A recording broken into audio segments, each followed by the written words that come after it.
आपके लिए आज की कहानी लेकर आए हैं एक छोटे से गांव सूरजपुर से। यह गांव सुंदरगढ़ से लगभग 100 मील की दूरी पर था। गांव भले ही छोटा हो, पर था बेहद खूबसूरत और सुकून भरा। चारों ओर फैली हरियाली, पंछियों की मधुर चहचहाहट और हवा में घुली मिट्टी की भीनी खुशबू इसे एक सपनों के नगर जैसा बनाती थी। सूरजपुर की सबसे खास बात यह थी कि यहाँ के लोग सीधे सादे और अपने काम में व्यस्त और मस्त रहने वाले। गांव के बीचों बीच एक बड़ा सा पीपल का पेड़ था, जिसकी घनी छांव तले बच्चे खेलते, बुजुर्ग लोग आराम करते और महिलाएं अपने घड़े भरने के बाद कुछ देर उसकी घनी छांव में सुस्ता लेतीं। लेकिन इस गांव की शांति के बीच एक नाम ऐसा था जो किसी न किसी की चर्चा का हिस्सा रहता। वो थे महावीर वैद्य। महावीर वैद्य का घर गांव के आखिरी कोने पर बना था। लकड़ी की खिड़कियां, ऊंची दीवारें और जड़ी बूटियों की महक से भरा उनका आंगन इस बात का सबूत था कि वो गांव के इकलौते और पुराने वैद्य थे। कुछ लोग उनकी दवाइयों को चमत्कारी बताते थे और कुछ लोग बुराइयां भी करते थे, लेकिन वैद्य महावीर का स्वभाव और उनकी फीस के चर्चे हर चौपाल पर अक्सर हुआ करते थे। कुछ लोग उनसे डरते भी थे और उनके सामने लाचार भी रहते, क्योंकि महावीर के अलावा गांव में और आसपास के गांवों में भी कोई और वैद्य नहीं था। महावीर अक्सर अपने आंगन में एक लाल रंग की गोल तकिया लगाए अपनी खटिया पर लेटे पान चबाते नजर आते। उनकी आंखों में एक अजीब सी चतुराई और चेहरे पर आत्मविश्वास भरी मुस्कान हमेशा तैरती रहती, लेकिन उनकी यही मुस्कान कई बार लोगों के मन में डर भी पैदा करती। उस दिन जेठ का सूरज आग बरसा रहा था। हवा इतनी गर्म थी कि मानो उसने अपनी तपिश से गांव को घेर लिया हो। गांव के लोग अपने अपने घरों में दुबके हुए थे। तभी गली में एक आदमी, जिसके चेहरे पर घबराहट थी, तेज कदमों से भागता हुआ नजर आया। वो था गांव का साधारण किसान और जिसका नाम था अमर। अमर के माथे पर पसीने की बूंदें चमक रही थीं। उसके चेहरे पर चिंता साफ झलक रही थी। वह सीधे वैद्य महावीर के घर की ओर दौड़ा। महावीर, जो अपनी खटिया पर लाल तकिया से सर टिकाए आराम से लेटे हुए पान चबा रहे थे, अमर को देखकर उठ बैठे। जैसे ही अमर पास पहुंचा, महावीर ने पान की पीक थूकते हुए कहा, अरे अमर, इतनी गर्मी में भागते क्यों आ रहा है? सब ठीक तो है? अमर ने हांफते हुए जवाब दिया, वैद्य जी, जो दवा आपने दी थी उससे मेरी बीवी की तबीयत सुधरने की बजाय और बिगड़ रही है। अब हालत इतनी खराब हो गई है कि मुझे डर लगने लगा है। महावीर ने एक हल्की सी हंसी के साथ कहा, अरे अमर, इतना परेशान मत हो। मैंने पहले ही कहा था कि बीमारी को ठीक होने में थोड़ा वक्त लगेगा। मेरी दवाइयां धीरे धीरे असर करती हैं, लेकिन जड़ से बीमारी खत्म कर देती है। अमर ने निराशा से सिर हिलाते हुए कहा, पर वैद्य जी, 2 साल हो गए हैं। आखिर मेरी बीवी को ऐसी कौन सी बीमारी है? मैं हर बार आपसे पूछता हूं, लेकिन हर बार आप टाल जाते हैं। महावीर ने गहरी सांस लेते हुए कहा, देख अमर, तेरी बीवी की बीमारी के बारे में मैं ज्यादा कुछ नहीं बता सकता, लेकिन हां, अब जल्दी उसका ठीक होना तय है। बस तुम 5-6 महीने और इंतजार कर लो। अमर ने हैरानी से कहा, क्या 5-6 महीने और? उसकी हालत तो पहले से भी ज्यादा खराब हो रही है। महावीर ने आंखों में रहस्यमयी चमक लाते हुए कहा, अरे चिंता मत करो। अगर तुम इतना परेशान हो तो मैं आज तुम्हें एक खास दवाई दूंगा, जिससे तुम्हारी बीवी जल्द ही ठीक हो जाएगी। महावीर के चेहरे पर एक अजीब सी मुस्कान थी, जिसने अमर को और बेचैन कर दिया। अमर के मन में सवालों का सैलाब उमड़ रहा था, लेकिन उसने महावीर की बात मान ली। अब उसके पास और कोई चारा नहीं था। अमर ने हड़बड़ाते हुए कहा, हां वैद्य जी, आप मुझे जल्दी वह दवाई दे दीजिए। महावीर ने अपनी खटिया पर थोड़ा आराम से बैठते हुए और पान चबाते हुए ठंडे स्वर में कहा, अरे भाई, वो दवाई बहुत खास है और खास चीजें मुफ्त में नहीं मिलती। उसकी कीमत तुम्हारे लिए 3000 रुपए है। यह सुनकर अमर के चेहरे का रंग उड़ गया, मानो उसके पैरों तले जमीन खिसक गई हो। उसने चैंक कर पूछा, क्या 3000 रुपए? लेकिन वैद्य जी, मैं इतने पैसे कहां से लाऊंगा? महावीर ने अपनी मूंछों पर ताव देते हुए मुस्कुराकर कहा, अरे, जब दवाई अच्छी है तो महंगी ही होगी। तुझे क्या लगा ये 100-200 रुपए की होगी। तेरी हालत देखकर ही तुझे ये दवाई इतने कम दाम में दे रहा हूं। बाकी लोगों से तो मैं इसके 5,000 रुपए लेता हूं। अमर ने निराशा से सिर झुकाते हुए कहा, वैद्य जी, मेरे पास इतने पैसे नहीं हैं। 2 साल से मेरी सारी जमा पूंजी आपकी दवाइयों में ही चली गई है। अब तो बस खाली जेब और बीमार बीवी बची है। आप मुझे यह दवाई उधार दे दीजिए। मैं फसल बेचकर जल्द ही आपकी पाई पाई चुका दूंगा। महावीर का चेहरा अचानक कठोर हो गया। उसने गुस्से से कहा, क्या उधार? तेरा दिमाग ठीक है ना? ये कोई सरकारी दवाखाना नहीं है जहां मुफ्त की दवाइयां बंटती हैं। जब तेरे पास पैसे नहीं हैं तो क्यों मेरा समय बर्बाद कर रहा है? चलो, अब निकलो यहां से। अमर हाथ जोड़ते हुए गिड़गिड़ाया, वैद्य जी, ऐसा मत कीजिए। मेरी बीवी बहुत बीमार है। मुझ पर दया कीजिए और यह दवाई उधार दे दीजिए। मैं वादा करता हूं कि जल्द ही आपके सारे पैसे चुका दूंगा। महावीर ने ठंडे स्वर में कहा, तुझे मेरी बात समझ नहीं आ रही क्या? जब मैं कह रहा हूं कि पैसे दे और दवाई ले जा, तो ऐसा ही होगा। ये कोई परोपकार का धंधा नहीं है। अगर तेरे पास पैसे नहीं हैं, तो निकल जा यहां से। मैंने मुफ्त का दवाखाना नहीं खोल रखा है। महावीर के इस बेरुखे रवैये ने अमर को एक पल के लिए स्तब्ध कर दिया। वह सोचने लगा कि क्या महावीर कभी इंसानियत के लिए भी दवाइयां बांटता है, या उसके लिए सब कुछ सिर्फ एक धंधा है। लेकिन अभी अमर के पास ज्यादा सोचने का वक्त नहीं था। उसकी बीवी की हालत बिगड़ती जा रही थी और उसे किसी भी हाल में दवाई चाहिए थी। अमर ने फिर गिड़गिड़ाते हुए कहा, नहीं वैद्य जी, आप ऐसा मत कीजिए। मेरी बीवी बहुत बीमार है। आप मेरे साथ ऐसा अन्याय मत कीजिए। महावीर झुंझला कर बोला, तुझे मेरी बात समझ में नहीं आ रही है क्या? फिर उसने अपने नौकर रामू को आवाज लगाते हुए कहा, अरे ओए कामचोर, कहां मर गया? इधर आ, तुझे मेरी आवाज सुनाई दे रही है या नहीं? तभी रामू वहां आकर बोला, जी वैद्य जी, आपने मुझे बुलाया? महावीर गुस्से में चिल्लाया, पहले यह बता कि मैं तुझे आराम करने की तनख्वाह देता हूं क्या? अबे मक्कार, थोड़ा यहां रहकर काम भी कर लिया कर। जब देखो बाहर बैठकर बस सोता रहता है।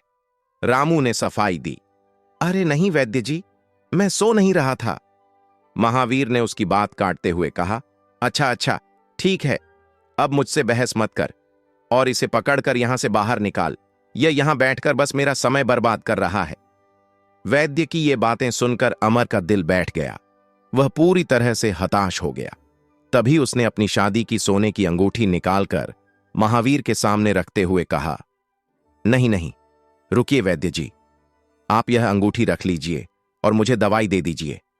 महावीर ने हंसते हुए कहा, अबे, मैं इस पीतल की अंगूठी का क्या करूंगा? अमर ने गिड़गिड़ाते हुए कहा, वैद्य जी, यह पीतल की अंगूठी नहीं है, यह मेरी शादी की सोने की अंगूठी है। आप इसे रख लीजिए। मेरे लिए मेरी बीवी से बढ़कर कुछ नहीं है। कृपया यह रख लीजिए और मुझे दवाई दे दीजिए। महावीर ने मुस्कुराते हुए कहा, यह हुई ना बात। ले, यह दवाई, इसे ले जा। यह ऐसी दवाई है जिसकी वजह से तेरी बीवी रातों रात ठीक हो जाएगी। अमर ने राहत की सांस ली, लेकिन उसके मन में एक अजीब सी बेचैनी भी थी। क्या वाकई यह दवाई उसकी बीवी को ठीक कर पाएगी, या फिर यह महावीर की एक और चाल थी? उसने अपनी आशंका को दबाते हुए दवाई ली और घर की ओर दौड़ पड़ा। उम्मीद और डर के बीच झूलता हुआ अमर वैद्य से दवाई लेकर भारी मन से वहां से चला गया। उसके जाते ही रामू ने महावीर से कहा, अरे वैद्य जी, वो दवाई तो आपने अमर को दी है, उसकी कीमत हो 50 रुपए भी नहीं है, और आपने उसके बदले में अमर से उसकी सोने की अंगूठी ले ली। ये तो आपने उसके साथ सही नहीं किया। महावीर झुंझलाकर बोला, अबे चुप कर, तुझे बड़ा तरस आ रहा है उस पर। अगर तुझसे इतनी दया हो रही है तो तू ही उसके पैसे दे देता। रामू ने घबरा कर कहा, अरे वैद्य जी, आप तो बुरा मान गए, मैं तो बस ऐसे ही बोल रहा था। महावीर ने गुस्से से कहा, अबे, तेरी तनख्वाह के पैसे ऐसे ही निकलते हैं। मैंने यह वैद्यगिरी इन लोगों का मुफ्त में इलाज करने के लिए नहीं सीखी। इस पूरे गांव में सिर्फ मैं ही वैद्य हूं, तो उसका फायदा तो मैं उठाऊंगा ही। रामू ने हिम्मत जुटाकर कहा, वैसे वैद्य जी, आप इन बेचारे गरीब गांव वालों के साथ कुछ ज्यादा ही नाइंसाफी कर रहे हैं। महावीर गुस्से से आग बबूला हो गया। अबे कामचोर, तू चुप कर। तुझे सिखाएगा मुझे कि क्या गलत है और क्या सही। वैसे भी कुछ दिनों से देख रहा हूं कि तू अपनी औकात से ज्यादा ही जुबान चलाने लगा है। धंधा कैसे चलाना है इसका पाठ अब तू मुझे देगा। चल निकल यहां से और मुझे मत सिखा कि काम कैसे करना है। जाकर अपना काम कर और देख, बाहर कोई मरीज है तो उसे अंदर भेज। चल निकल, नालायक कहीं का। मेरे अच्छे खासे मूड को खराब कर दिया। अब जा, मेरी शक्ल क्या देख रहा है। महावीर की बातें सुनकर रामू चुपचाप बाहर चला गया। उधर अमर दवाई लेकर अपने घर पहुंचा। घर पहुंचते ही उसकी पत्नी मीरा ने कहा, अरे आप कहां गए थे? बड़ी देर हो गई आज आपको आने में।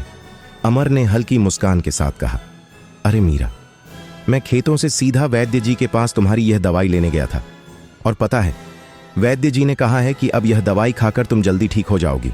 पत्नी ने उदास होकर कहा, अजी अब आप रहने दीजिए। कब तक आप मुझे रोज रोज ऐसे झूठे दिलासे देते रहोगे? वैसे भी 2 साल हो गए मेरी इस बीमारी को। अब तो बस भगवान मुझे उठा ले, मैं तो आप पर बोझ बन गई हूं। मीरा की बात सुनकर अमर का दिल टूट गया, लेकिन उसने खुद को संभालते हुए कहा, ऐसी बातें मत करो मीरा, सब ठीक हो जाएगा। यह दवाई तुम्हें जरूर ठीक कर देगी। अमर गुस्से में बोला, चुप करो और यह मरने की बात मुझसे दोबारा मत करना। पत्नी मीरा ने आंसू भरते हुए कहा, हाँ जी, मैं सही कह रही हूं। न जाने कब तक वह वैद्य आपको मेरी वजह से ऐसे ही लूटता रहेगा। वह कभी भी हम गरीबों पर तरस नहीं खाता, बस महंगी महंगी दवाइयां देता रहता है। अमर ने उसे शांत करते हुए कहा, अरे मेरी प्यारी मीरा, तुम परेशान मत हो और बस यह दवाई खा लो। अमर ने मीरा को दवाई दी और मीरा ने वह दवा खा ली। अमर ने कहा, मीरा, अब तुमने दवाई खा ली है तो थोड़ा आराम कर लो। पत्नी ने कहा, नहीं जी, मैंने दवा खा ली है तो थोड़ा घर का काम कर लेती हूं। आप रोज रोज खेतों से काम करके आते हो, फिर घर का सारा काम करते हो और खाना भी बनाते हो। मैं आपको ऐसे नहीं देख सकती। अमर ने प्यार से कहा, अरे मीरा, तुम यह कैसी बातें कर रही हो? तुम आराम करो, वैसे भी तुम्हारी तबीयत ठीक नहीं है। यह काम करके मैं तुम्हें और बीमार नहीं करना चाहता। तुम चुपचाप से आराम करो। पत्नी ने रुआन से स्वर में कहा, मुझे माफ कर दीजिए, मेरी वजह से आपको कितनी परेशानियों का सामना करना पड़ रहा है। अमर ने मुस्कुराकर कहा, अरे तुम परेशान मत हो, जब मैं बीमार होता हूं तो तुम भी तो मेरी देखभाल करती हो, तो फिर अब जब तुम बीमार हो तो मेरा भी तो फर्ज बनता है कि मैं तुम्हारी देखभाल करूं। चलो अब तुम आराम कर लो, मैं तब तक घर में थोड़ा काम कर लेता हूं। ऐसा कहकर मीरा चारपाई पर जाकर लेट गई और अमर घर के काम करने में लग गया। जब वह घर के बाहर सफाई कर रहा था, तभी एक बूढ़ी अम्मा उसके घर के बाहर आई और अमर से कहा, अरे बेटा, क्या तू मुझे एक गिलास पानी पिला सकता है? इस गर्मी में चलते चलते मेरा गला बहुत सूख गया है। अमर बोला, हाँ अम्मा, क्यों नहीं, आप बैठिए, मैं अभी लाता हूं। वह घर के अंदर गया, एक गिलास पानी भरा और बाहर आकर गिलास को अम्मा की तरफ बढ़ाया, लेकिन बूढ़ी औरत ने अपने झोले से अपना गिलास निकालकर अमर की ओर बढ़ाते हुए कहा, बेटा ये ले, मुझे इस गिलास में पानी दे दे। यह सुनकर अमर ने थोड़ा चौंककर कहा, अम्मा, आप इसी गिलास में पानी पी लीजिए। अम्मा ने सिर हिलाते हुए कहा, अरे नहीं बेटा, मैं एक नीची जात से हूं, इसलिए तुम्हारे इस गिलास में पानी नहीं पी सकती। अगर मैंने ऐसा किया तो तेरा यह गिलास अछूत हो जाएगा। अमर ने हैरानी से कहा, अरे बूढ़ी अम्मा, तुम यह कैसी बातें कर रही हो? आज के समय में भी तुम ऐसी बातें करती हो? आप यह गिलास लीजिए और इसी में पानी पीजिए। अम्मा ने हल्की मुस्कान के साथ कहा, अरे बेटा, अगर सभी लोगों की सोच तेरी तरह हो जाए तो हम जैसे लोगों का जीवन भी सुखी हो जाएगा। अमर ने बिना कोई और बात किए पानी का गिलास अम्मा को दे दिया। अम्मा ने गिलास थामा और पानी पीने लगी। तभी अमर के घर के अंदर से खांसने की आवाज आई। खांसने की आवाज सुनकर अम्मा ने पूछा, अरे बेटा, ऐसा लग रहा है तेरे घर में कोई बहुत बीमार है। अमर ने उदास स्वर में कहा, हां अम्मा, दरअसल 2 साल से मेरी बीवी बहुत बीमार है। मैं उसकी बहुत देखभाल करता हूं और समय पर दवाइयां भी देता हूं, लेकिन ना जाने क्यों उसकी बीमारी में कोई सुधार नहीं आ रहा। मैं उसके लिए बहुत परेशान हूं। अम्मा ने सहानुभूति से कहा, अरे बेटा, तू परेशान मत हो, तेरी सारी परेशानियां आज से बिल्कुल खत्म हो जाएंगी। तूने इस बूढ़ी औरत को इतनी गर्मी में पानी पिलाया है, भगवान तेरी मदद जरूर करेगा। देख, मैं तेरी बीवी के लिए भगवान से प्रार्थना करूंगी, जिससे तेरी बीवी जल्दी ठीक हो जाए। यह कहते हुए अम्मा ने अपना गिलास अमर को लौटाने की कोशिश की। अमर ने कहा, अरे अम्मा, मैं इस गिलास का क्या करूंगा?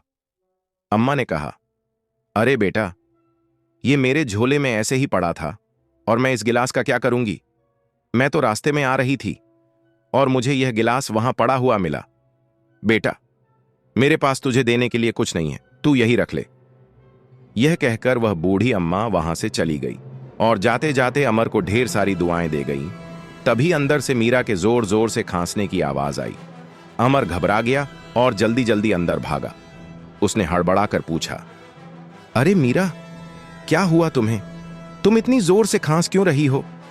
मीरा ने थकी हुई आवाज में कहा, अरे पता नहीं जी, अचानक से बहुत तेज खांसी हो रही है। आप जरा मुझे एक गिलास पानी दे दीजिए।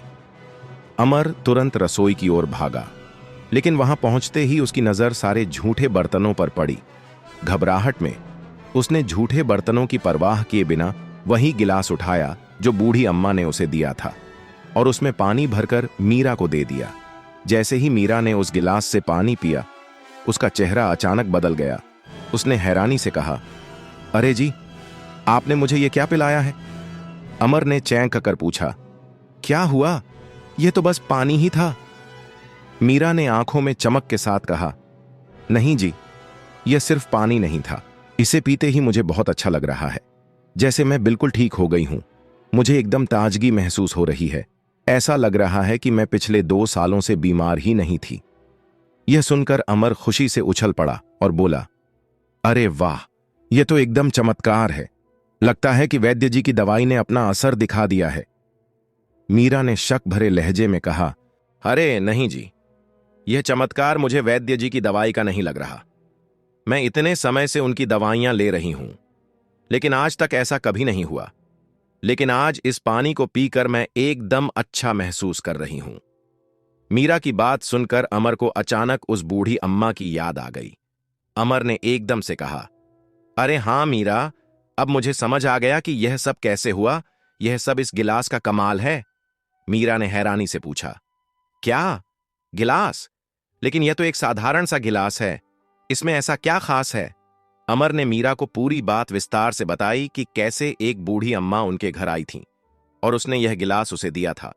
सारा वाकया जानकर मीरा ने श्रद्धा से कहा, हे भगवान, तेरा बहुत बहुत शुक्रिया।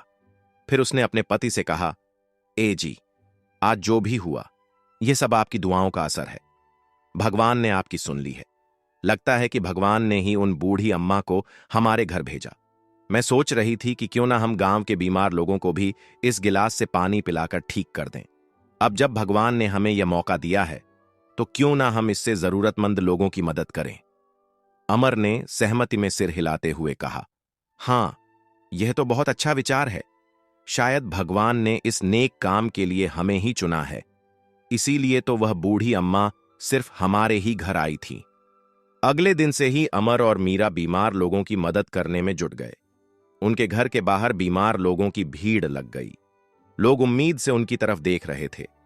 तभी उन लोगों में से एक बूढ़ा आदमी बोला, अरे रुको रुको, जरा मुझे यह देखने दो, मैं बहुत दिनों से बीमार हूं। अमर ने उस बूढ़े आदमी को जादुई गिलास में पानी दिया। पानी पीते ही वह बूढ़ा आदमी एकदम ठीक हो गया और खुशी से चिल्लाया, अरे वाह रे अमर, इस गिलास से पानी पीकर तो लगता है कि जैसे मैं कभी बीमार ही नहीं था। यह चमत्कार देखकर वहां खड़े लोग एक एक करके उस गिलास से पानी पीने लगे। तभी यह सब होता हुआ महावीर का दोस्त कालू ने देखा तो वह भागा भागा वैद्य महावीर के पास पहुंचा और हाँफते हुए बोला, अरे वैद्य जी, क्या बात है? आप यहां अकेले बैठे मक्खियां मार रहे हो? क्यों, आज कोई मरीज दवाई लेने नहीं आया क्या? वैसे आपको इस तरह खाली बैठे देखना अच्छा नहीं लगता। अगर ऐसा ही रहा तो मुझे लग रहा है कि आपका यह दवाखाना जल्दी बंद हो जाएगा। यह सुनकर महावीर ने गुस्से में आकर कहा, अबे मूर्ख है क्या? जैसा तेरा रंग है वैसे ही तेरा दिमाग भी। कभी अच्छा भी बोल लिया कर, जब देखो हमेशा उल्टा ही बोलता रहता है। दिन भर खुद कोई काम धंधा नहीं करता और दूसरों के काम में नजर लगाता रहता है। कालू ने हंसते हुए कहा, अरे वैद्य जी, आप तो नाराज हो गए। मैंने तो बस इसीलिए पूछा क्योंकि आप ऐसे बैठकर मक्खियां मार रहे थे। महावीर और गुस्से में भड़कर बोला, अबे जब एक भी मरीज नहीं आया तो क्या करूंगा, बैठकर मक्खियां ही मारूंगा, घुंघरू बांधकर नाचूंगा थोड़ी। और कालू, कहीं ऐसा तो नहीं कि मेरी नकली दवाइयों को खाकर यह गांव वाले मर तो नहीं गए? कहीं मेरी वजह से यह गांव शमशान तो नहीं बन गया? राम राम राम, आग लगे मेरी इस जुबान को। फिर वह बोला, अरे ओए सुन, मैं यहां बैठकर मक्खियां मार रहा हूं। यह देखने से अच्छा है कि तू एक बार गांव में जाकर देख कि आज यहां पर एक भी मरीज क्यों नहीं आया। कालू ने हंसते हुए कहा, अरे वैद्य जी, मैं यही बताने के लिए तो आपके पास आया था, लेकिन आप हो कि मेरी बात सुनते ही नहीं और उल्टा मुझे ही सुना रहे हो। महावीर ने कालू को शांत करने की कोशिश करते हुए कहा, अरे अरे मेरे प्यारे कालू, तू गुस्सा क्यों हो रहा है? चल बता, आखिर माजरा क्या है? क्यों कोई भी मरीज आज मेरे इस दवाखाने से दवाई लेने नहीं आया?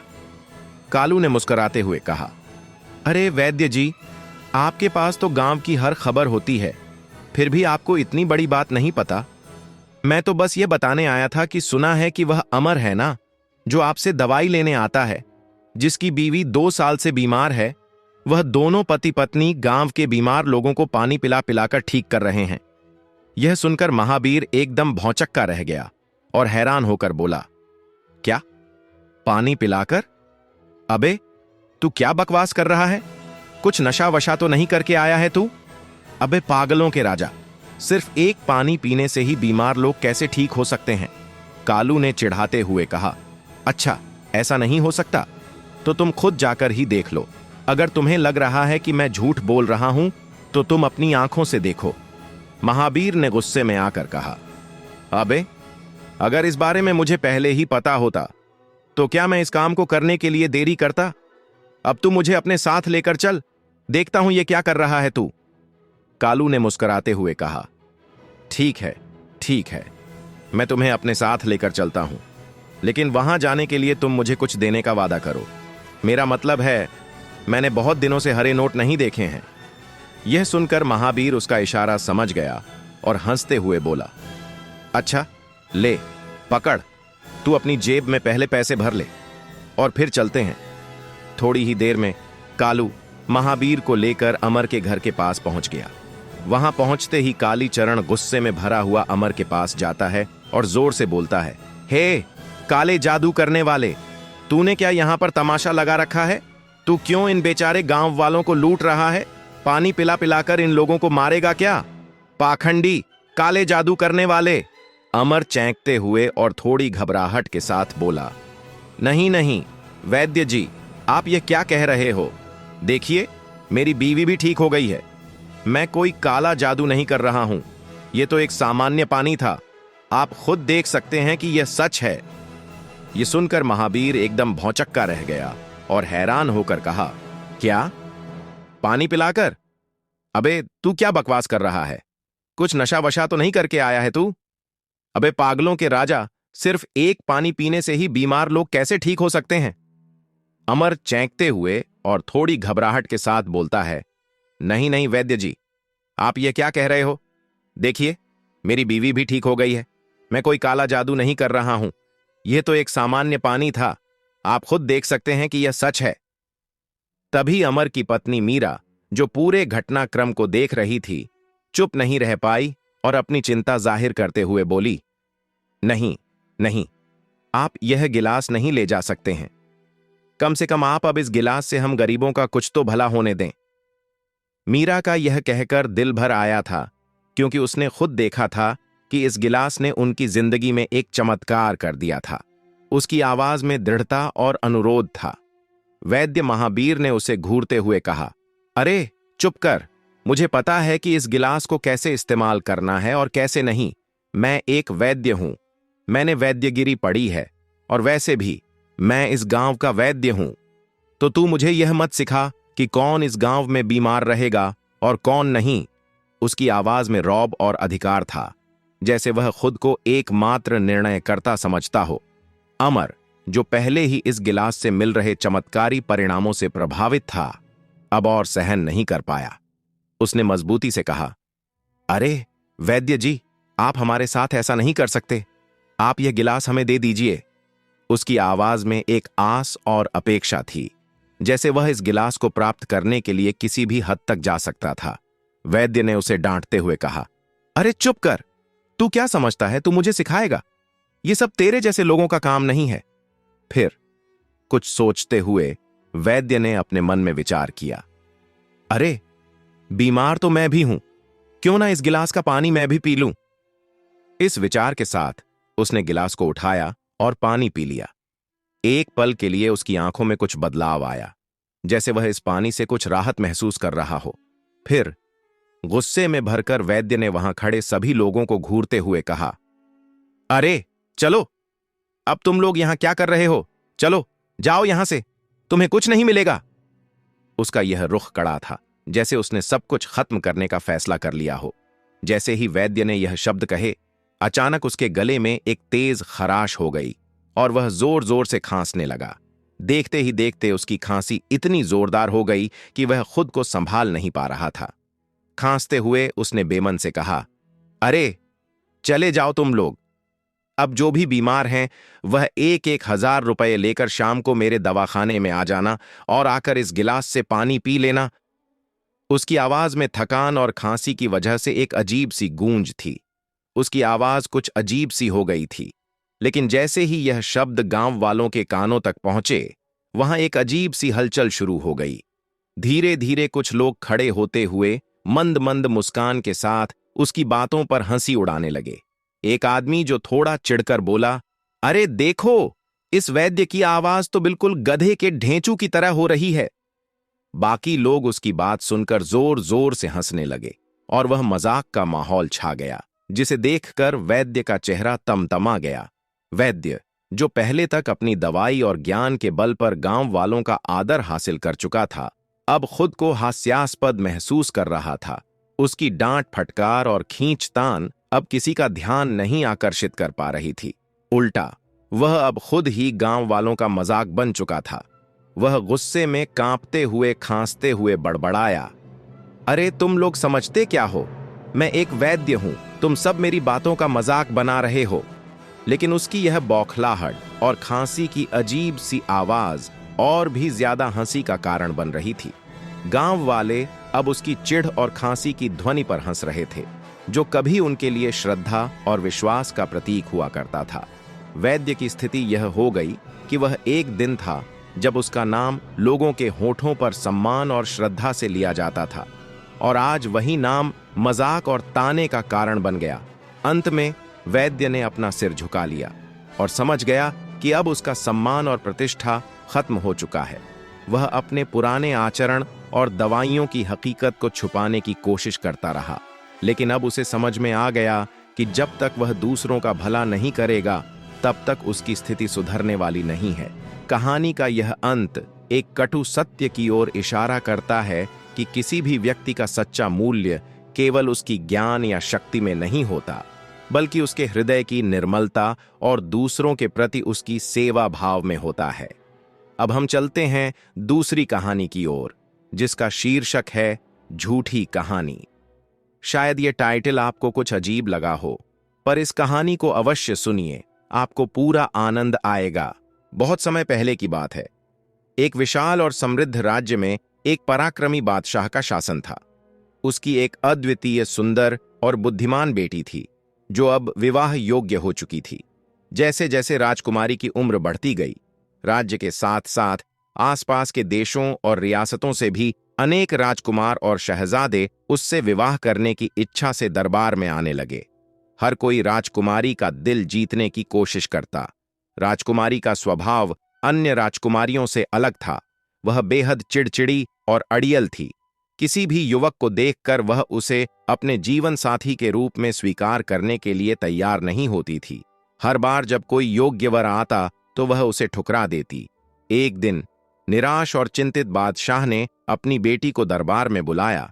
उसके चेहरे पर चिंता की लकीरें साफ झलक रही थीं। वह अपने सिंहासन से उठकर अपनी बेटी के पास आया और बोला, हे मेरी आंखों की तारे, मैंने सारे बड़े बड़े बादशाहों और रियासतों में यह संदेश भिजवा दिया है कि मैं तेरे लिए एक योग्य वर की तलाश कर रहा हूं। एक से बढ़कर एक बहादुर, सुंदर और बुद्धिमान नौजवान यहां आ रहे हैं, पर तू सबको मना कर रही है। आखिर ऐसा क्यों?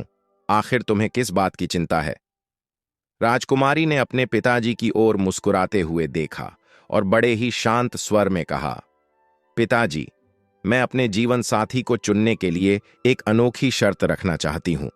मैं विवाह केवल उसी युवक से करूंगी जो मुझे 3 झूठ गढ़कर सुनाए। लेकिन सिर्फ झूठ सुनाने से बात नहीं बनेगी। हर झूठ में 40 गप्पे भी होनी चाहिए और वे इतने दिलचस्प और मनोरंजक होने चाहिए कि मैं बिना हंसे रह न सकूं। बादशाह ने अपनी बेटी की अनोखी शर्त सुनी और कुछ पल के लिए सोच में पड़ गया, लेकिन अपनी बेटी की खुशी के लिए उसने यह शर्त मान ली और तुरंत ही अपने राज्य में घोषणा करवा दी। चारों दिशाओं में ढिंढोरा पिटवाया गया कि जो कोई 3 झूठ गढ़कर सुनाएगा, जिसमें हर झूठ में 40 गप्पे होंगी, वही राजकुमारी के साथ विवाह कर सकेगा। यह सुनकर देश विदेश से बहादुर, चतुर और उत्साही युवक राजकुमारी का हाथ जीतने की इच्छा लेकर आने लगे। वे अपनी अपनी कहानियों और झूठों से राजकुमारी को प्रभावित करने का प्रयास करने लगे, लेकिन किसी की भी कहानी राजकुमारी के दिल को छू नहीं पाई। इसी प्रकार कई महीने बीत गए। बादशाह ने अपने दरबार में देश विदेश के बहुत से विद्वानों को इकट्ठा किया और अपनी बेटी की शर्त बताते हुए कहा, यदि कोई व्यक्ति 3 झूठ गढ़कर सुनाए और हर झूठ में 40 गप्पे हों, तो तुम्हारा काम यह तय करना होगा कि वह झूठ है या सच। यदि वह झूठ हो तो उसे झूठ कहो, लेकिन यदि वह सच हो तो उसे सच कहो। ध्यान रहे, यदि तुमने सच को झूठ कहा तो तुम्हारा सिर काट दिया जाएगा और तुम्हारी सारी संपत्ति पर राज दरबार का अधिकार हो जाएगा। इस शर्त को सुनकर राज्य के अनेक नौजवानों में राजकुमारी से विवाह करने के लिए उत्साहित हो गए। हर कोई यह सोचने लगा कि वह अपनी चतुराई और शब्दों की कला से इस परीक्षा को पास कर लेगा और राजकुमारी का दिल जीत लेगा। एक एक करके कई युवक अपने अपने झूठ लेकर दरबार में आए और बादशाह के सामने पेश हुए। लेकिन जब भी बादशाह ने विद्वानों से पूछा, क्या यह सच है या झूठ, तो हर बार विद्वानों ने कहा, यह सच नहीं हो सकता। राज्य के कई बड़े बड़े बादशाह और राजकुमार भी इस चुनौती को स्वीकार करने आए। वे अपनी कहानियों और झूठों के साथ आए, लेकिन कोई भी विद्वानों की कड़ी निगाहों और बुद्धिमानी को चकमा नहीं दे पाया। हर एक को निराशा हाथ लगी और वे खाली हाथ वापस लौट गए। उसी राज्य में एक गरीब नौजवान रहता था। उसकी जिंदगी बहुत ही साधारण थी। वह अक्सर अपने परिवार के लिए सूखी टहनियां इकट्ठा करने के लिए पहाड़ों में जाया करता था। एक दिन जब वह पहाड़ों में टहनियां इकट्ठा कर रहा था, उसने लोगों से बादशाह की बेटी की अनोखी शर्त के बारे में सुना। यह सुनकर उसकी आंखों में चमक आ गई। वह सोचने लगा कि शायद यह उसके जीवन का सबसे बड़ा मौका हो सकता है। यदि वह अपनी बुद्धिमता और कल्पना शक्ति से इस चुनौती को पूरा कर सके तो उसकी किस्मत बदल सकती है। उसने मन ही मन निर्णय लिया कि वह भी दरबार में जाएगा और अपनी किस्मत आजमाएगा। उसकी जेब खाली थी, लेकिन उसका दिल साहस और आत्मविश्वास से भरा हुआ था। उसने सोचा, अगर अमीर और बड़े बड़े राजकुमार इस चुनौती को पूरा नहीं कर सके तो क्या हुआ, मैं अपनी साधारण जिंदगी से कुछ अनोखा करके दिखाऊंगा। और इस विश्वास के साथ वह अपने गांव की ओर लौट चला, दरबार में जाने की तैयारी करने के लिए। गरीब नौजवान ने मन ही मन में सपने देखते हुए राजमहल की ओर चल पड़ा। जैसे ही वह महल के भव्य दरवाजे पर पहुंचा, वहां खड़े पहरेदारों ने उसे रोक लिया। पहरेदारों की नजर उसके साधारण कपड़ों और धूल भरे चेहरे पर पड़ी और वे उपहास उड़ाते हुए बोले, हे बदबू वाले भिखारी, तू यहां क्यों आया है? महल के दरवाजे के पास तेरा आना वर्जित है। पहरेदारों ने उसे धक्का देकर भगाने की कोशिश करने लगे, लेकिन नौजवान ने हाथ जोड़कर विनम्रता से कहा, मैं बादशाह से एक विनती करने आया हूं, कृपया मुझे अंदर जाने दीजिए। पहरेदारों ने उसकी बात पर हंसी उड़ाते हुए कहा, भिखारी, तू कौन सी विनती करेगा? यहां से भाग जा, तेरी यहां कोई जगह नहीं है। नौजवान ने शांत स्वर में लेकिन गंभीरता से जवाब दिया, मैं यहां बादशाह को यह बताने आया हूं कि मेरे मालिक के पास 200 भेड़ें हैं जो वह बादशाह को टैक्स के रूप में देना चाहता है। यह सुनकर पहरेदार चैंक गए। उनमें से एक तुरंत भागकर बादशाह के पास गया और कहा, महाराज, एक भिखारी आया है। वह कहता है कि उसके मालिक के पास 200 भेड़ें हैं जिन्हें वह आपको देना चाहता है। बादशाह यह सुनकर प्रसन्न हो गया। उसने आदेश दिया, उसे मेरे सामने पेश करो। देखना चाहता हूं यह कौन है जो इतनी संपत्ति देने की बात कर रहा है। नौजवान को दरबार में बादशाह के सामने पेश किया गया। जैसे ही वह अंदर आया, वहां की भव्यता और शाही माहौल ने उसे कुछ पल के लिए विस्मित कर दिया, लेकिन उसने अपनी स्थिति को संभाला। बादशाह ने तीखे स्वर में पूछा, हे नौजवान, बता तेरी भेड़ें कहां हैं? क्या यह सच है कि तेरे मालिक के पास 200 भेड़ें हैं? नौजवान ने आदरपूर्वक झुककर कहा, हे बादशाह, मुझे बोलने की अनुमति दें। मैं आपकी शर्त पूरी करने के लिए आया हूं। बादशाह ने उसे ध्यान से देखा। उसकी आंखों में एक गहरी जिज्ञासा और चौंकने वाली उम्मीद थी। फिर उसने गंभीर स्वर में कहा, बोल, तुझे अनुमति है, लेकिन याद रख, जो भी तुम कहोगे उसमें सत्य और साहस दोनों की आवश्यकता है। नौजवान ने एक गहरी सांस ली। अपने शब्दों को संजोते हुए उसने कहा, हे महान बादशाह, मैं एक साधारण व्यक्ति हूं, लेकिन मेरी बातों में गहरी सच्चाई और अदम्य साहस छिपा है। आपसे निवेदन है कि मुझे अपनी कहानी कहने का अवसर दें, क्योंकि मैं जानता हूं कि आप सत्य को पहचानने वाले राजा हैं। बादशाह ने उसकी बातों में एक विश्वास महसूस किया और कहा, ठीक है, हम तुम्हें पूरी तरह से सुनने के लिए तैयार हैं। अब बोलो, तुम्हारी कहानी क्या है? नौजवान ने गहरी नजर से बादशाह को देखा और धीरे धीरे अपनी कहानी सुनाना शुरू किया। मैं एक गरीब और अनाथ लड़का हूं, जो अपने पिता का इकलौता बेटा हूं। मेरी जिंदगी में संघर्ष की कोई कमी नहीं रही। मेरे दोनों भाई बहुत पहले ही इस दुनिया से चले गए थे और मैं ही बचा था, लेकिन हमारी किस्मत ने एक अद्भुत मोड़ लिया। एक दिन अचानक मैं और मेरे दोनों भाई कहीं ना कहीं मिल गए, बगैर किसी जान पहचान के। हमारी मुलाकात बेहद अजीब थी। हमने एक दूसरे से दुआ सलाम की, लेकिन यह देखकर हैरान हो गया कि हम तीनों में से कोई भी एक दूसरे को पहचानता तक नहीं था। एक के पास कपड़े नहीं थे, दूसरे के पास कोई सामान नहीं था और तीसरे के पास तो कुछ भी नहीं था। नौजवान की आंखों में एक तीव्र चमक थी, जैसे वह उस पुराने समय को फिर से जी रहा हो। उसने कहा, हम तीनों भाई वैसे ही मिले जैसे अंधा अंधेरे में अपना रास्ता खोजता है। हमारी मुलाकात एक संयोग से नहीं, बल्कि नियति के किसी अदृश्य हाथ ने हमें जोड़ दिया था। हम तीनों एक दूसरे के लिए अजनबी थे, लेकिन किसी विचित्र आकर्षण के कारण हम एक दूसरे से जुड़ गए और आपस में दोस्त बन गए। हमारे पास कोई संपत्ति नहीं थी, न कोई धन, लेकिन फिर भी एक दूसरे का साथ हमें बहुत कुछ दे गया।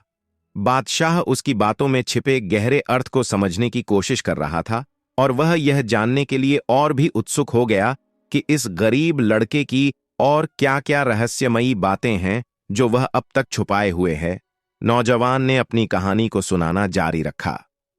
हम चल पड़े, लेकिन अजीब बात यह थी कि न तो हम रास्ते के किनारे गए और न ही सीधे रास्ते पर। जैसे ही हम चलने लगे, हमें अचानक जमीन पर 3 सिक्के पड़े दिखाई दिए। 2 सिक्के पूरी तरह से घिसे हुए थे और तीसरे पर कुछ भी लिखा नहीं था। जैसे ही हमारी नजर उस बिना लिखे सिक्के पर पड़ी, हमने उसे उठा लिया और आगे बढ़ गए। हमारा मन उस सिक्के में कुछ खास था, शायद हमारी यात्रा के लिए एक संकेत, और हम उसी सिक्के को लेकर चल पड़े। वह थोड़ी देर चुप हुआ, फिर धीरे से बोला, हम चलते रहे, न जाने कितनी दूर तक। फिर एक घाटी आई और वहां एक नदी दिखी। नदी के पानी में 3 मछलियां तैरती हुई नजर आईं। 2 मरी हुई थीं और एक मछली पूरी तरह से बेजान थी, जैसे वह जीवन से पूरी तरह हार चुकी हो। बिना किसी हिचकिचाहट के हमने उस बेजान मछली को उठा लिया और उसे उसी भाई के पल्ले में रख दिया जिसके पास पहले से कोई कपड़े नहीं थे। फिर हम आगे बढ़े, बिना किसी रुकावट के, जैसे यह हमारी यात्रा का हिस्सा हो। नौजवान ने गहरी सांस ली और आगे कहा, चलते चलते हमें 3 घर दिखाई दिए। 2 घरों की छतें उड़ी हुई थीं और एक घर की छत तो बिल्कुल गायब ही थी। हम उस घर में गए जिसके ऊपर कोई छत नहीं थी और वहां हमें 3 बर्तन पड़े हुए मिले। 2 बर्तनों में बिल्कुल पेंदी न थी और एक बर्तन ऐसा था जिसमें नीचे कुछ भी नहीं था। हम उस बर्तन में बेजान मछली को डालने लगे जैसे यह सब नियति का हिस्सा हो। वह फिर थोड़ा रुक कर बोला। हमने सोचा अब हमें इसे पकाना चाहिए, लेकिन हमें आग नहीं मिली। सूखी टहनियां इकट्ठा करने की कोशिश की, लेकिन कहीं भी एक भी टहनी नहीं मिली। बिना आग के ही हम उस मछली को पकाने लगे। हैरानी की बात यह थी कि आग की लपटें कहीं ना कहीं महसूस हो रही थीं, लेकिन आग कहीं थी नहीं। मछली पक गई, लेकिन उसका मांस कच्चा ही रहा। हम तीनों ने सोचा कि अब जो भी हो, हमें भूख मिटाने के लिए इसे खाना ही होगा। खाने के बाद हमारे पेट इतने बढ़ गए कि हम दरवाजे से बाहर निकलने में भी असमर्थ हो गए। नौजवान की आवाज में एक गहरी सोच और कशिश थी। तभी हमें दीवार में एक छोटी सी दरार दिखाई दी और हम उसी दरार से बाहर निकलने में सफल हो गए। बाहर निकलते हुए हमने महसूस किया कि हम अब भी अपने रास्ते पर हैं, लेकिन हमारी यात्रा में एक ऐसा मोड़ आ गया था जिसे हम समझ नहीं पा रहे थे। फिर भी हमें लगता था कि हमें अपनी यात्रा को इसी तरह बिना किसी संकोच के जारी रखना चाहिए। नौजवान ने अपनी कहानी को और भी रोचक तरीके से आगे बढ़ाया। हम चलते चलते एक मैदान में पहुंच गए जहां घास के बीच एक खरगोश का बच्चा पड़ा हुआ था। उस बच्चे को देखकर हमें लगा जैसे यह हमारी यात्रा का एक और हिस्सा हो जो हमें किसी और चीज की ओर ले जा रहा है। बिना किसी हिचकिचाहट के हमने बिना बीज के पॉपुलर की एक टहनी तोड़ी और उसे डंडे की तरह इस्तेमाल करते हुए उस छोटे से खरगोश को मार डाला। यह घटना अजीब सी लग रही थी, लेकिन जैसा कि हमारी यात्रा थी वैसा ही हम करते गए। खरगोश ने 3 बार गुलाटियां खाईं और ढेर हो गया। हमने उसकी बुरी तरह से हत्या कर दी और उसके टुकड़े कर दिए। वह रुका, फिर गहरी सांस लेते हुए बोला, हमें समझ में नहीं आया कि अब हमें क्या करना चाहिए, लेकिन चर्बी और मांस निकाला और इसे उबाला नहीं, न ही सुखाया। हम जल्दी से उठाकर उसे खाने लगे। हालांकि पेट नहीं भरा और भूख भी बनी रही। इस पर मेरे दोनों बड़े भाई मुझसे नाराज हो गए और गुस्से में वहां से चले गए, लेकिन चर्बी मेरे लिए बच गई और मैं इसे देखकर बहुत खुश हुआ। नौजवान ने अपनी बात को और आगे बढ़ाया। मैंने तुरंत अपने जूते उतार लिए और उन पर चर्बी मलने लगा। मैंने सारी चर्बी एक जूते पर लगा दी और दूसरे जूते के लिए बहुत कम बची। थक कर मैं वहीं सो गया, लेकिन अचानक रात के सन्नाटे में मैंने शोर सुना। जल्दी से उठकर देखा तो पाया कि जिस जूते पर मैंने चर्बी लगाई थी वह बिना चर्बी वाले जूते के साथ लड़ रहा था। मैं गुस्से में आकर दोनों जूतों के जबड़ों पर मुक्के मारे और फिर सो गया। नौजवान ने ठंडी रात का जिक्र करते हुए कहा, आधी रात को मैं ठंड से कांपते हुए जागा और देखा कि जिस जूते पर मैंने चर्बी लगाई थी वह अब मेरा कपड़ा पहनकर सो रहा था, जबकि जिस जूते पर चर्बी नहीं लगी थी वह गुस्से में कहीं दूर चला गया था। यह दृश्य कुछ अजीब था, लेकिन मैंने तुरंत चर्बी लगे जूते को जगाया और उसे पहन लिया। उसके बाद बिना पल्ले के चोगे का पल्ला उठाकर उसे पीछे पेटी में डालते हुए मैं घर लौट आया। नौजवान ने अपनी कहानी को और विस्तार से सुनाना जारी रखा। जब मैं घर पहुंचा तो देखा कि मेरी बूढ़ी मां और मुर्गा दोनों गायब थे। मुझे समझ नहीं आया कि क्या हुआ। घर में सब कुछ वैसा का वैसा था, सिवाय उनके। तब मैंने पलटकर देखा तो पाया कि मेरा दूसरा जूता भी गायब था। एक साथ इतना कुछ खो जाना मेरे लिए बिल्कुल असंभव था। मैंने सोचा, क्या मुसीबत आ पड़ी है, अब उन्हें कहां ढूंढूं। मैं दुखी हो गया और सोचा कि शायद महल में किसी से मदद मिल जाए, इसलिए मैं आपके पास आया, लेकिन दरवाजे पर खड़े आपके नौकरों ने मुझे अंदर नहीं घुसने दिया। नौजवान सिर झुकाकर चुप हो गया। बादशाह ने उसे ध्यान से देखा और फिर विद्वानों की ओर देखा। वे खड़े हुए और सिर झुकाकर बोले, हे बादशाह, इस नौजवान ने जो कुछ भी कहा है वह सब कुछ झूठ है। यह वही है जो अपने मालिक की भेड़ों के बारे में भी ऐसे ही कहेगा कि वे गायब हो गईं। राजा ने गुस्से में भरकर चिल्लाया, मैं तुझसे पूछता हूं, आखिर भेड़े कहां हैं? नौजवान ने फिर से एक गहरी सांस ली और बोला, राजा, मुझे अपनी बात कहने की इजाजत दो। जब आपके पहरेदारों ने मुझे दरवाजे में नहीं घुसने दिया तो मैं दुखी होकर अपनी बूढ़ी मां, मुर्गा और दूसरे जूते को ढूंढने निकल पड़ा। मैं चलते चलते बहुत दूर निकल गया और एक छोटे से गांव में पहुंच गया। वहां मैंने लोगों से पूछताछ की और अंततः अपने मुर्गे को ढूंढ लिया। वह जमींदार की जमीन पर था। हमने एक दूसरे से गले मिलकर दुआ सलाम की। वह कुछ पल रुक कर बोला, 6 महीने में उस मुर्गे को तनख्वाह में एक सुई मिली और उसका मालिक उसे अपने पास रखे हुए था। मुझे यह स्वीकार नहीं था, इसलिए मैंने उस मालिक से लड़ाई की और सुई छीन ली। मेरे साथ चल, मैंने मुर्गे से कहा, लेकिन उसने मना कर दिया। और मुर्गे ने मुझसे कहा, मुझे अभी यहां और 3 महीने काम करना है और जब मेरी मियाद पूरी हो जाएगी तो मुझे पैसे मिलेंगे और मैं खुद आ जाऊंगा। नौजवान का चेहरा दुख से भर गया। मैंने सुई लेकर मुर्गे से विदा ली और घर लौट आया, लेकिन जब घर पहुंचा तो देखा कि वह भी गायब हो चुका था। सब कुछ नष्ट हो चुका था। मेरी बूढ़ी मां और दूसरा जूता कहीं नजर नहीं आए। मुझे बहुत गहरा दुख हुआ और मैंने फिर से उन्हें ढूंढने की राह पकड़ी। उसकी आवाज में पीड़ा थी। मैं टीले पर चढ़कर चारों ओर नजर दौड़ाता रहा, लेकिन कहीं कोई नजर नहीं आया। फिर पहाड़ी पर चढ़कर देखा, वहां भी कुछ न था। मैं निराश होकर घाटी में वापस लौट आया और उस सुई को मैंने जमीन में गाड़ दिया। जैसे ही मैं उस पर चढ़ा, मेरी आंखों के सामने एक चमत्कारी दृश्य उभरा। मैंने देखा, मेरी बूढ़ी मां दरिया की घाटी पर कपड़े धोती हुई दिखाई दी। वह कुछ पल के लिए रुका और गहरी सांस ली, फिर जारी रखा। मैंने सुई को फिर से उठाया और मां तक पहुंचने के लिए अपना सफर जारी रखा। मैं नहीं जानता कितनी पहाड़ियां और नदियां पार की। हर कदम में एक नया संघर्ष था, लेकिन मैंने कभी हार नहीं मानी। मुझे यह पता चला कि मुझसे बिछड़ने के बाद मेरी मां एक आदमी के घर नौकरी करने लगी थी। मैंने उसे पाया और कहा, चलो घर चलें। लेकिन वह बोली, तनख्वाह के पैसे मिलने तक मैं नहीं आऊंगी।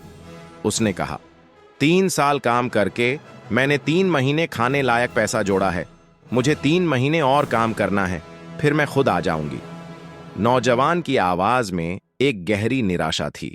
वह आगे बोला, मैं बिना पल्ले के चौगे का पल्ला कमर से उठाकर मुड़ गया, लेकिन तभी मैंने देखा कि दूर नदी में बर्फ जमा हो गया था और एक पुल बन गया था। गर्मी के दिन थे और मैं प्यास से तड़प रहा था। मेरी निगाहें नदी की तरफ गईं, लेकिन नदी का पानी जम चुका था। मैंने बर्फ तोड़ने की कोशिश की, लेकिन पत्थरीली जमीन पर एक भी पत्थर न मिला, जिससे मुझे मजबूरन अपने ही सिर से बर्फ तोड़नी पड़ी। मैंने घड़े में सिर डालकर पानी पिया और आगे बढ़ने लगा। नौजवान की आंखों में आंसू थे। रास्ते में मुझे सुई की याद आई। मैं जल्दी जल्दी किनारे पर वापस लौट आया, लेकिन जब मैंने देखा, मेरी सुई फिर से गायब हो चुकी थी।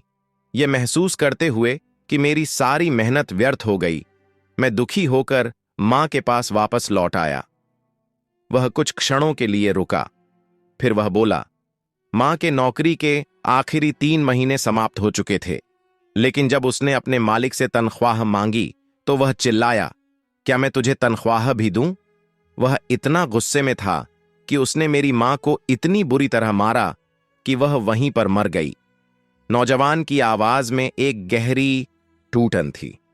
उसकी कहानी खत्म होने के बाद कमरे में एक सन्नाटा छा गया। गरीब युवक की आंखों में गहरी उदासी थी। वह एक लम्हे के लिए चुप हो गया, फिर धीरे से बोला, मेरी जिंदगी में कितना दुख है। मैं दरअसल आपके महल में आने के लिए कई दिनों से सोच रहा था, लेकिन जब मैं पहुंचा तो दरवाजे पर खड़े आपके दरबारियों ने मुझे अंदर जाने की इजाजत नहीं दी। क्या यह कोई क्रूर मजाक था? क्या मैं इतना मामूली हूं कि मुझे प्रवेश नहीं दिया गया? उसके शब्दों में निराशा झलक रही थी। बादशाह उसकी बातों को ध्यान से सुनने लगा, लेकिन उसकी आंखों में शंका दिख रही थी। वह जानता था कि इस युवक के शब्दों में कुछ छुपा हुआ है, लेकिन क्या वह सच था? बादशाह ने एक गहरी सांस ली और फिर अपने विद्वानों की ओर मुड़ा। इन विद्वानों में से जो सबसे अधिक ज्ञानी था वह खड़ा हो गया और सिर झुकाकर बोला, बादशाह सलामत, कृपया इस लड़के पर विश्वास न करें। यह कोई आवारा लग रहा है, और अगर आप ध्यान से सुनेंगे तो यह भेड़ों की चोरी का झूठ भी गढ़ सकता है। इसकी बातों में दूर दूर तक सच्चाई नहीं दिख रही। गरीब युवक ने फिर से सिर झुका लिया। उसकी आवाज अब भी वहीं उदासी से भरी थी, लेकिन उसने हिम्मत नहीं हारी। उसने शांतिपूर्वक कहा, हे बादशाह, मुझे बोलने की अनुमति दें। मैंने आपके दरबार में प्रवेश करने की कई बार कोशिश की, लेकिन मुझसे पहले उस इंसान को ढूंढा जिसने मेरी मां की हत्या की थी। मैं उस पर चिल्लाया, मेरी मां का खून नहीं जा सकता, मुझे उसका मेहनताना चाहिए। और फिर मैं उस दरिंदे का गला पकड़कर उसे बाहर खींच लाया। लोग जुटे और उन्होंने मुझे न्याय दिया, और बदले में मेरी मां का मालिक मुझे एक गधा देने को मजबूर हुआ। वह अपनी कहानी पूरी करने के बाद एक पल के लिए चुप हो गया। फिर बोला, मैं उस गधे पर बैठकर घर की ओर जा रहा था और रास्ते में मुझे एक काफिला दिखाई दिया। काफिले के सरदार ने मुझे आवाज दी, ओ सुन, तेरे गधे की पीठ पर कांठी सरक रही है, उतर कर इसे ठीक कर ले। जब मैंने देखा तो गधे की पीठ पर एक जख्म हो गया था। युवक की आंखों में एक नई चमक आई। मैंने पूछा, क्या मैं इसे दबा दूं? सरदार ने कहा, नहीं, यह अखरोट ले और इसे मसलकर राख बनाकर इसके जख्म पर लगा दे। मैंने ऐसा ही किया, लेकिन जैसे ही मैंने वह अखरोट जख्म पर लगाया, मुझे आश्चर्य हुआ। गड्ढे के जख्म से एक अद्भुत पेड़ उग आया और वह पेड़ पलक झपकते ही बड़ा हो गया। उसमें फूल खिल गए और देखते ही देखते अखरोट लग गए और पक चुके थे। युवक की कहानी ने सभी को छेंका दिया। वह जो कुछ भी कह रहा था वह न केवल अनहोनी सी लग रही थी, बल्कि एक रहस्यमयी सत्य की ओर इशारा भी कर रही थी। उसने आगे कहा, अगर मैं इस पेड़ पर चढ़कर उसे हिला दूं तो गड्ढे की कमर टूट जाएगी। फिर सोचा कि बेहतर होगा कि अखरोट पत्थर मारकर ही तोड़ूं। मैं गड्ढे को लेकर खेत में पहुंचा, लेकिन यह क्या, यहां कोई पत्थर नहीं थे। यह समस्या और भी गहरी हो गई थी। उसकी आंखें पेड़ की ओर उठीं, जो बिल्कुल नए तरीके से उसे अपनी ओर खींच रहा था। फिर उसने दृढ़ संकल्प लिया। बाहें फैलाकर अखरोट के पेड़ पर पत्थर फेंकने शुरू किए। पत्थर वापस नहीं आ रहे। जैसे ही मैं पेड़ पर चढ़ने लगा तो देखा कि ऊपर का दृश्य कुछ अलग था। सामने एक विशाल खेत दिखाई दिया, जिसमें तरबूज और खरबूजों के पौधे लहलहा रहे थे। दूर एक नहर के किनारे पानी खनकता हुआ बह रहा था, जैसे नहर अपने आप में एक गीत गा रही हो। यह तरबूज बीजने के लिए सबसे अच्छी जगह है, महाराज, मैंने सोचा, और तुरंत ही बीज बोने शुरू कर दिए। अचानक से जैसे ही मैंने पलकों को झपकाया, तरबूज पूरी तरह से पक गए। परंतु जैसे ही मैंने एक तरबूज पर चाकू की नोक रखी और काटने की कोशिश की, तो मैंने महसूस किया कि तरबूज के अंदर चाकू गड़ गया और वह अंदर समा गया। मैं चाकू निकालने के लिए झुका और वहीं एक अनहोनी घटी कि मैं तरबूज के अंदर गिर गया। चाकू के अंदर गिरते हुए भीतर गहरे अंधेरे में मैंने एक बूढ़े आदमी को देखा। युवक ने खुद को संभालते हुए पूछा, भाई, क्या आपने मेरा चाकू देखा? बूढ़े आदमी ने मेरे सवाल पर मुस्कुराते हुए उत्तर दिया, आप बस चाकू ही खोज रहे हैं। मैंने सिर हिलाया, लेकिन बूढ़े ने बात जारी रखी। हमारे पास 40 काफिले थे और हर काफिले में 40 ऊंट थे। हम सब बिछड़ गए। मैं किसी को नहीं खोज सका, बस यहां और वहां भटकता रहा। बूढ़े की आवाज में एक अजीब सी खामोशी और गहरी पीड़ा थी, जैसे उसकी कहानी में भी एक रहस्य छिपा हो। हे बादशाह, मैं अपनी इस बदकिस्मती के बारे में बताने के लिए महल आया हूं।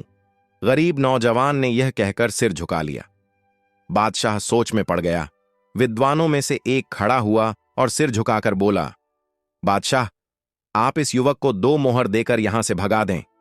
लेकिन दरवाजे के पीछे खड़ी बादशाह की बेटी ने सारी बात सुन ली। वह अपने पिता के पास दौड़ी आई और बोली, इसने मेरी 3 शर्तें पूरी कर दी हैं। चाहे यह गरीब ही क्यों ना हो, मैं विवाह इसके साथ ही करूंगी। गरीब नौजवान ने सिर झुकाकर बादशाह को सलाम किया और मुस्कुराते हुए बोला, बादशाह, मैं कुछ सालों से पहाड़ों में अपने पशु चराता हूं। मालिक की ओर से मेरी 200 भेड़ें निकलती हैं। उसने मुझे भेड़ें नहीं दी और नौकरी से निकाल दिया। आप मेरे मालिक से 200 भेड़ें वसूल करें। मैं विवाह के मौके पर उन्हें आपको भेंट करता हूं। बादशाह ने किए गए वादे के अनुसार अपनी बेटी का विवाह गरीब नौजवान के साथ कर दिया और अपने राज्य का एक भाग उस नौजवान के नाम भी कर दिया। यह कहानी हमें सिखाती है कि विपरीत परिस्थितियों में भी हमें हार नहीं माननी चाहिए और जो भी हुनर हमें आता हो उसे से सफलता हासिल करने का प्रयास जरूर करना चाहिए। अगर आपको हमारी कहानियां अच्छी लगी हों तो हमारे चैनल को सब्सक्राइब करें, लाइक करें और कमेंट बॉक्स में राधे राधे जरूर लिखें। आपसे पुनः मिलते हैं एक नई वीडियो के साथ। तब तक के लिए आपको और आपके पूरे परिवार को राधे राधे।